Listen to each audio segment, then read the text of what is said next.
What's up, peeps? It's Aleks Mickelland, and today I'm checking in with the 6th edition of my Euro 2012 previews.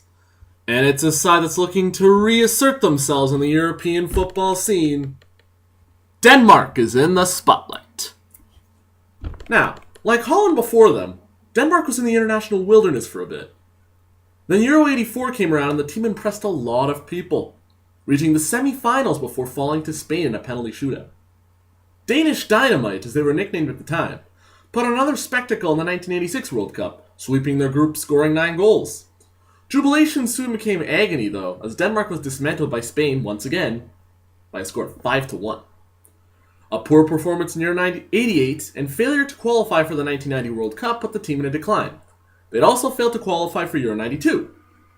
That is, until Yugoslavia were banned from the competition due to civil unrest. As the second-place team in their qualifying group, Denmark took their place. And amazingly, they won the competition by beating Holland in the semifinals and taking care of Germany in the final, thanks to players like Peter Schmeichel, Brian Laudrup, John Jensen, and Henrik Larsson. And yes, that's a different Henrik Larsson. This remains their crowning achievement to date, as the furthest they've advanced in a major tournament since then was the quarterfinals in World Cup 98 and the quarterfinals in Euro 2004. After some near misses and a down period through the last few years, Denmark's bounced back and is in the upper tier of European football once again. And they'll definitely be looking to make a stir this time, if you know what I mean. In doing so, they'll have to rely on the prowess of the offensive talent if they want to advance out of the group stage. Arguably the toughest one in the tournament. Now, the tip of the Denmark attack is going to be led by Nicklas Bendtner, who, despite his issues off the field and inability to fit in at his club Arsenal, has been a reliable option for the national side, with 18 goals in 47 games. Not bad. Now, he has the size to be a target man and a good amount of skill for somebody that stands 6 feet 4 inches. Also keep in mind he's only 24 years old, so he's got lots of time to improve.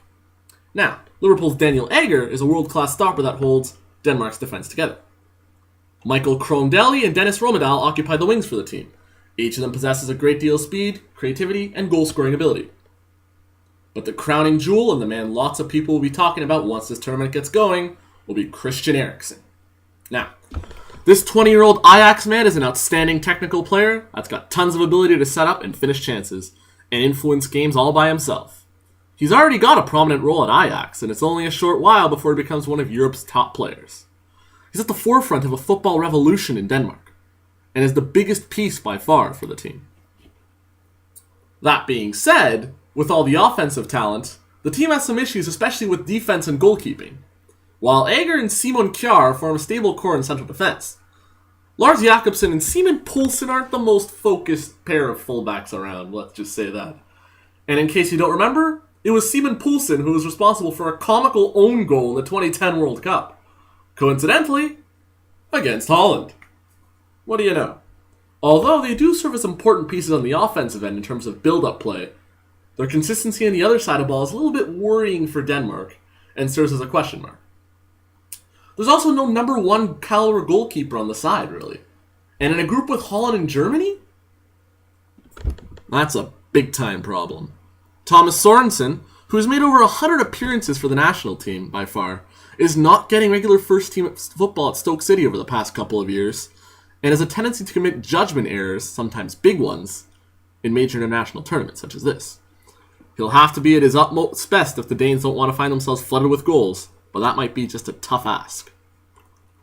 And despite the nice blend of offense throughout the team, I don't see Denmark's defense holding up enough to advance out of a group, which contains 2 of the tournament favorites by far. That being said, I've got them placing 3rd in Group B. That's right, number 3. As they seem to have had Portugal's number over the last few years in international competition. In addition, Denmark has more consistent talent and offensive guile than them. I like the team they're putting together. Really, I do. Now, if only they were in a different group, then I could have said something maybe a little bit more different. And that's a wrap for Denmark. Feel free to subscribe, comment, and like this preview. And get ready for my next video describing how I see Germany doing in Euro 2012. Until then, I'm Aleks Mickelland, and you're watching Euro 2012 Predictions on AMTV.